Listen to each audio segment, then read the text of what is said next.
I'm a very masculine person, so I cried only 4 times during my life. The hat looks cool. Okay, you do look like a grandpa now. You look like someone's dad, and I love that you're in the blanket. You look like a Willy, not Willy. What was it, Willy Wonka? When they're all in the bed. Yes. Yeah, you look like Willie Nelson. You look John. You took the words right out of my mouth.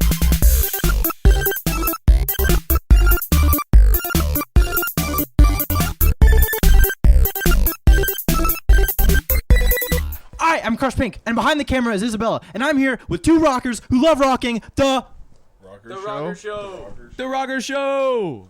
That's what we are. That's us. That's us. We're the Rocker Show. I have here a gift as a token of my appreciation for the time you've given me for this interview. I have a flammable steel wool. Oh my God. I'm excited. We're gonna get really hurt with this somehow. Is it up? Yeah, it's like a fire. It's just like sparks. Like a firecracker. No, like I'm noticing sparks. I'm feeling them happen. Oh, I see my. Okay. Oh yeah. That looks cool. It looks cool. Oh, that's so hot. Stop it out. The fucking grass. The green. Oh. Our it goes beautiful out so indoor-outdoor well. grass carpet. There's holes in my hat. First question, what is your favorite color? If black counts, I like black, but if not, I'm into red. I think red's a cool one. Red's a pretty badass color. Probably also red, if not purple. I like purple a lot. That's a good one. That's good. I like purple. Purple's a good one, but I'm gonna go with black or red. Apologies, I forgot to ask who you are and what you do. I'm Cepregi, and I'm on the Rocker Show. I get hurt a lot, usually. That's probably the best way to put it. I'm Deacon, and I rock as hard as I possibly can at any given moment. That's probably the extent of my job. Now, would you like to give a brief tour of Rocker Show HQ? Absolutely. It's kind of a mess right now, but let's do it. Have fun. Welcome to Rock Cribs. You're on CP Nation. What's up? You're watching Rocker Cribs. Come on into my crib. This right here is the entrance to the crib. It's a little tight in here. Close quarters. Anything can happen right here. Fucking death on camera has been caught right here. We've got a fire extinguisher in case of emergencies. We have wind chimes. There's a stop sign. Stop. There's no stopping or standing at the same time though, so do whatever you want really. You got the gas mask bong just in case of emergencies also. Does this still work? No, that's off. That's off. The power's cut. As soon as we come in, we have a slot machine from the Ginza Strip that was converted from Japanese yen to quarters. We do a lot of gambling, drinking, smoking, and overall losing here.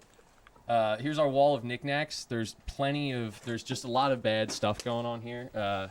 We've got this picture of Bart. We have our complaints department. You have to press the red button for service. I think you should press that button. Yeah, just... Ow!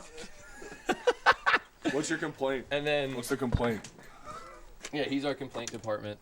We've got neons. We've got the custom Rocker Show neon right next to our victory bell. Whenever we suffer a fucking harsh battle victory,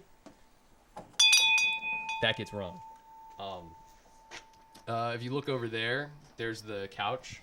Do a lot of sitting on there. A lot of butt gets sat right on that couch. There's the TV wall. A lot of TV be on that wall. Posters from old Rocker Show gigs, as well as the basic striking points, which is where the victory bell comes in. We do a lot of like really crazy kung fu fights. Like we do a lot of gang beef and territory wars, right? Yes. Yeah. Up in that top left corner, we got Peepaw.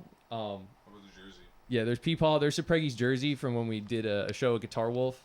He got a gusset in his head and he just leaked. That's like my actual like head blood that's all over that jersey. It stained it forever, so we have to get a jersey actual jersey frame for it.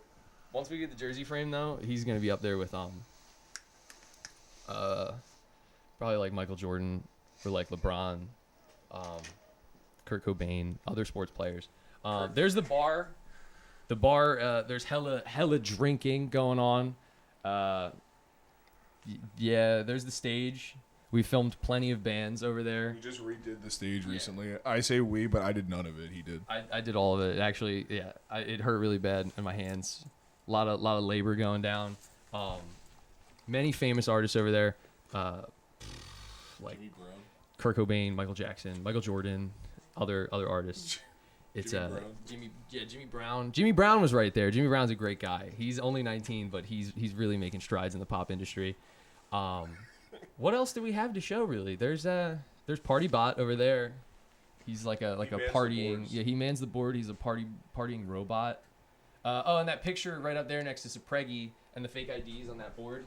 That's the founders. They built the place. That's about it. That's all I Yeah. Welcome to my rocker crib.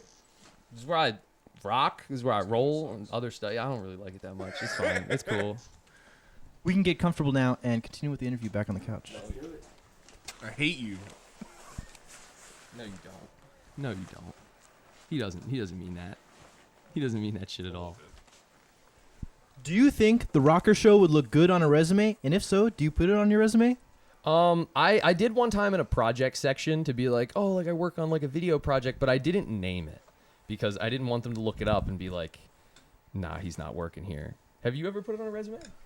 No, I have no reason to. I'm a welder. It has nothing to do with my profession. A lot of my coworkers, though, I work with a lot of like old white guys. They fucking love that shit. They love like every time there's a new episode, at least like 4 old heads are like, "Yo, I just saw a new episode. I love that shit." I'm like, "I love you, dude." Pete, shout out Pete. He's an old guy that gets drunk every day at work. We love you, Pete. Thank you, Pete. Now, from what I know, there's only one Rocker Show. What drew you to birth such a painful and unique series? So in, I believe, 2021 we started, and it really kind of started in like the, it was 2021 actually. I was running a tape label called Comatose Records, and I thought it'd be a great idea to we were throwing these parties where we were just doing the stuff that we do on Rocker Show, but like just for fun. And I was like, we should film this, and it could possibly lead somewhere, not knowing that the Rocker Show would be born. It's called the Rocker Show because I was gonna call it like Comatose something, I don't know. But then I called my friend and he sarcastically was like, "Call it the Rock Show," and I was like, "That's actually really genius, holy shit!" And then the Rocker Show was born, and we shot the pilot where we drank the 40s and I split my head open. What is the thought process for coming up with the episodes? It really depends because a lot of the time we'll pick a band and then kind of maybe build around them a little bit. But usually it's just a matter of coming up with these terrible skits and then putting the musical guest at the end as a way to like spice things up a little. That's kind of that's like the general creative process. The only other thing that I will add is the other half of the time is we get really baked. We sit right here and we play the fucking games that are on the TV. Like the fucking WWE games, we just kind of fucking sit here, play that, and then we bullshit, and then we're like, we just write it down and then don't remember the next day, so we have to reread it. Yeah, and once you reread it, you're like, oh, okay, so we'll put Chris Jericho through a table, and then we're like, how are we going to get him on the show? We're not going to do that. So we have to rework some things, and eventually we end up doing them a lot of the time. Do you hope that a network will eventually pick up the show? And if so, which network? Abso-fucking-lutely, I want Adult Swim to call me. I send them saucy messages like all the time, and I think I'm scaring them off a little bit. But if Spike TV could come back, we'd be on Spike like fucking butter on toast. But they shut. Yeah, we revive Spike TV, bring it back just so we can be part of it. Yeah, we'll get like a midnight block, like right between 2 episodes of 1,000 Ways to Die, and they'll be like, they'll blend right in. I think it'd be good. Or like World's Dumbest. Deacon, I've heard you made comics. Do you plan on releasing or making new ones? Absolutely. I'm working on rehashing Weed Stoner, which is a comic about 2 stoner guys named Keith McBlunt and Bro Guy, and their exploits as stoners and smoking weed and whatnot. And a lot of different types. The comics usually are 4 panels that revolve around being like, what kind of weed are you smoking? And then he has a weed with a terrible attribute, and then the final 2 are just like the effects of it. Really riveting stuff. And then a couple other comics. I've been working on a long form thing that's still secret for now, and then a secondary thing for a character called Dick McFist, who he comes out of the womb. He beats his way out of the womb as a very buff, like 30-plus-year-old man with a mullet, and he vows to avenge the person who killed his mother, which was him during childbirth, but he doesn't know that because it was like it's his first birthday when he comes out, and then that's really it. It's a lot of it's like a very violent tale. Do you have any possible dates for when these will be out? Absolutely not. I am genuinely very lazy when it comes to drawing, so maybe next year, maybe tomorrow. It just depends on when I finally feel like it. I have quite the crop rotation happening at all times. It's not gonna come out ever. It's never gonna come out. They're never gonna come out. There's no way. He says that shit all of the time and then just doesn't do it. I- So it's like there's a lot of shit. I know that you have a comic, right? I do, in fact, have a comment. You can plug it like right now. Dark Diamond, we are working on issue 3 right now. We're working on the cover and the interior pages. Comes out in maybe 5 months. I'm a good interviewee, ain't I? That was perfect. I set you right up for that one. That was... Stroking your own fucking ego like usual. Fucking piece of shit. Oh, come on. I'm setting up a plug. This is his show. He can plug whatever he wants. You never know. You never know. Come on.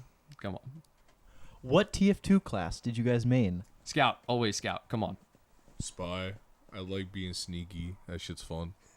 I like stabbing people in the back. That's what I'm gonna do to him soon with Rocker Show. I'm gonna stab him in the back.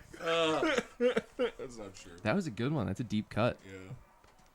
Cepregi, do you think being an Eagle Scout has helped you survive the Rocker Show? Not at all. It has nothing to do with it, to be honest with you. I have employed no like skills from being an Eagle Scout in Rocker Show. I've never seen you tie a knot before in your life. Yeah, I know 3 knots and 2 of them I like have to kind of remember. That's it. Is it like your shoe knot? No, it's a double overhand knot, a clove hitch, and a square knot. What are you doing with those knots? I'm tying you up. Damn. I walked into that one. The Rocker Show is currently on season 4. Through all the pain you two have suffered so far, are you still just as scared of doing stunts today as you were back when you started? Yes, because I feel like we keep making them worse on purpose so we stay as scared. After all the injuries, though, I think I've kind of learned to just, like, let it happen and then deal with it for the months of healing afterwards. So it's kind of like it's a crapshoot every time. It depends on what we're shooting. I, like, half the time when I show up, I'm just told what to do. So, like, I have, like, an hour to prep for anything. So no matter what it is, I'm usually horrified. Yeah. It's a horrifying job, for sure. Somebody's got to do it. That's it. That's all I had to say. The production levels for the Rocker Show have grown like crazy over the years. Do either of you go to school for editing and production, or is everything self-taught? No, I taught myself all the editing stuff because I used to make a lot of short films on my camcorder when I was a kid. Actually, the first 2 seasons were shot on the camcorders that I've had since I was like a little kid, and I just had to learn how to edit. The first 2 seasons were edited on an iMovie on my phone, which was fucking ridiculous. And as you know, as things get better, it's just me learning more stuff and playing around with it. I don't edit. He does all of it, to be real. Like I said, like just a minute ago, I just show up and do what I'm told, and then he does everything else. So that's just nothing. That's just all I do. I don't do shit. Come on. Oh, the best boss. If you could have any guest on the show, alive or dead, who'd it be? Ooh, that's actually really hard. Come back to me. Cepregi, you can take G.G. Allen. That was my first thought. Because we would tell him to do literally anything and he would just do it. We'd be like, shit in your own hand and eat it. And he'd be like, okay. And he would just do it.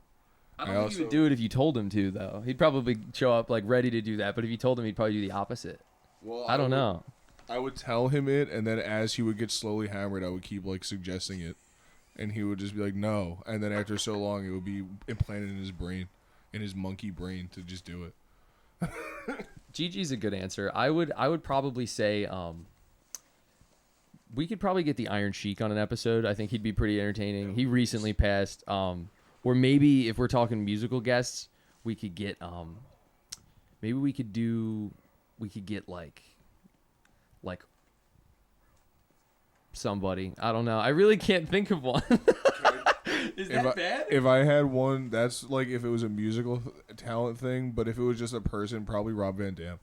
because I fucking love that guy, and he just smokes a lot of weed now, and he's super chill, and I would just want to talk to him and hang out with him. RVD's We also already got Jimmy Brown, so we kind of peaked. Yeah. So Jimmy Brown was a good grab. Alive or dead, I'd say maybe we could do. I think the Chats would be a good fit from Australia. I think they would fuck with our vibe. Otherwise, I don't know. There's a lot of bands. We already got Guitar Wolf, which is like my number one, and that episode will come out soon when I finally edit all the footage from that show. They played for over 90 minutes when we booked them, and yeah, that was honestly probably my peak. I'd say Guitar Wolf, but that's coming. That's coming, baby. Coming to you out there, everybody. I'm excited. I have compiled all the major fan questions I've received into a specific section of the interview so that you each may guess who of your fans asked the question, but I will not reveal. Okay. First question, smell of cut grass or gasoline? Gasoline. probably also gasoline. I like that. That's a good question. Can you name all the steps of the water cycle? Evaporation, condensation, the rain, and then when it's the ocean. I honestly no, I haven't really thought about the water cycle in a while. I just kind of like experience the effects of it every day. Fuck no, I can't do that shit. Do you guys know of the game Spore? Yes, of course. Big Yeah. Spore fan. Good, that's a good game. Well, like Spore, if you had to build your own body part, what would you build? I have a penis with a hand on it, or like two fists, and it could fight its way through whatever it's going at. I would have like 8 arms. I feel like a bunch of arms would be helpful. Yeah, that's not a new body part. That's just 8 arms. All right, fucking, I have 2 hands on one wrist, That's kind of so I can hold more shit That's in good. one hand. Yeah, that's a good one. Do you have a favorite language? Probably English. I speak a lot of English, like day to day, but otherwise I'd probably say Japanese. I think it sounds really cool. We'll go back to Guitar Wolf. Guitar Wolf is really cool, and they speak Japanese. They're like heroes, so like probably Japanese. Arabic. My one coworker is like teaching me Arabic right now, and it's really cool and really fun. So that's probably my favorite because I'm actually learning it. Do you guys have any guesses of who asked these questions? The water cycle was definitely like a drop of rain or something. Maybe someone named Rainy, or just Rain. The Spore question, that's actually maybe Will Wright. He made the game. I don't know if he watches or not, but he's my first guess. No fucking idea. Absolutely not. Favorite joint or bone to pop? I like my spine a lot. I like to crack that. It feels real good. My neck, because it's loud as fuck. There have been multiple people after I crack my neck and be like, "Are you okay? Like, like, are you all right? He Can you still breaks his feel neck. everything?" I'm like, "Yeah, I'm chilling." Can I do it now? Give it a shot. Oh, Not really. that was still like a pretty good crack on the first one. Would you like to crack your spine, Deacon? Yes, actually. Let me see if I can. I like to push down here. Oh, Yeah, that was good. Ugh. I have scoliosis. It's rough. Is that true? Yeah, that is true. I have a 15-degree curve at the bottom of my spine, which I'm hoping someone learns that and then brings it up to me at some point so I could be like, "How did you know that?" and then not remember saying that and get really freaked out. The last time you personally finished an entire book? That's really hard and kind of embarrassing because the last one, I think I reread one of the original Captain Underpants books. But I think the last one that I genuinely like the last one I read on my own was yeah, I think it was the first Captain Underpants. Because I bought a hard copy of it on eBay because I wanted the CD that came with it. 2019. It was Francis of the Filth by George Miller, the Filthy Frank book. It's such a actually like a legitimately good book too. It's not like it's full of memes at the first, but then it becomes like a real story. That shit's so fucking good. I need to find that book again. I need to find that now and reread it. Is it a hard copy? No. Okay. I have that book too, and I read it too. It's pretty good. It's so fucking good, dude. It's like genuinely such a good book. I have to get in on that. I got to read that at some point. I have a copy. I can bring it back when I come back from my home. Yes. Sounds good. Final question. Why? Why do you keep producing and making the Rocker Show? I like it. I think it's funny, and I enjoy doing it in, like, I guess kind of a masochistic way, but also in, like, when I watch it back, I'm like, oh, that's really funny. I'm glad that I, like, you know, I could provide that to the world. Because really, Rocker Show is me trying to make videos that I wish were on the internet and just doing it. Just going at it and doing it. Rocking and rolling. I like having fun with my friend. That's why I keep doing it. He's my buddy, my pal. He's my friend. He's my friend. He's my friend. Well, that concludes the interview. Goodbye!